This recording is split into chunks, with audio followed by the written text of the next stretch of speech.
এটা শুধু ট্রেলার, আসল লড়াই এখনো বাকি। দিল্লির যন্তর মন্তর থেকে হুঁশিয়ারি দিল সিজেপি। 7 দিনে পদত্যাগ, যন্তর মন্তরে আরশোলাদের হুঙ্কারের পাল্টা জবাব দিলেন বিজেপির সভাপতি নবীন।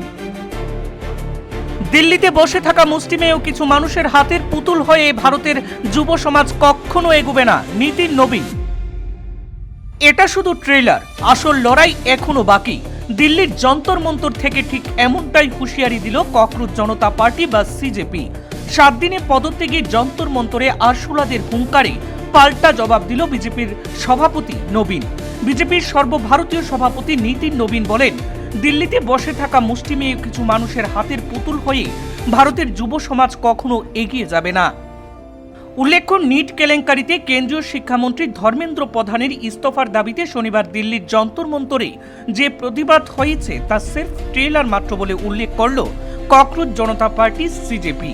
আগামী 7 দিনের মধ্যে শিক্ষামন্ত্রীর পদত্যাগ না করলে বা প্রধানমন্ত্রী নরেন্দ্র মোদী তাকে না সরালে এই লড়াই আরও জোরদার হবে বলে বার্তা দিয়েছেন আরশোলারা।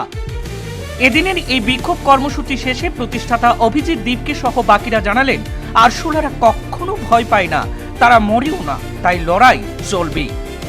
এই বিক্ষোভ নিয়ে পাল্টা কটাক্ষ করেছেন বিজেপির সর্বভারতীয় সভাপতি নীতিন নবীন। তিনি বলেন, বিদেশে বসে থাকা কিছু লোক ভাবছেন ভারতীয় যুব সমাজকে নির্দেশ দেবেন। ভারতের যুব সমাজ কৃষকদের সঙ্গে গ্রামে বাস করে, কোচিং ইনস্টিটিউটে থাকে, কলেজ ক্যাম্পাসে থাকে। দিল্লিতে বসে থাকা মুষ্টিমেয় কিছু মানুষের হাতের পুতুল হয়ে ভারতের যুব সমাজ কখনো এগিয়ে যাবে না। বিক্ষোভ চলাকালীন সমর্থকদের উদ্দেশ্যে অভিজিৎ বলেন, ওরা বলেছিল আরশোলারা রাস্তায় নামবে না। আজকের এই সমাবেশ প্রমাণ করে দিল আমরা জীবিত আছি। সরকারের কাছে আমরা কীট পতঙ্গ হতে পারি, কিন্তু আমরা জীবিত এবং নিজেদের অধিকারের জন্য লড়াই করতেও জানি। আরশোলাদের কর্মসূচিতে যোগ দিয়েছেন পরিবেশ কর্মী সোনম ওয়াংচু। তাদের বিক্ষোভকে সমর্থন করেছেন দিল্লির প্রাক্তন মুখ্যমন্ত্রী তথা আপ সুপ্রিমো অরবিন্দ কেজরিওয়ালও। এক্স হ্যান্ডেলে তিনি লিখেছেন, শিক্ষামন্ত্রীকে অবিলম্বে গ্রেফতার করতে হবে। আরশোলাদের পাশে দাঁড়িয়েছেন শিবসেনার উদ্ধব ঠাকরেও।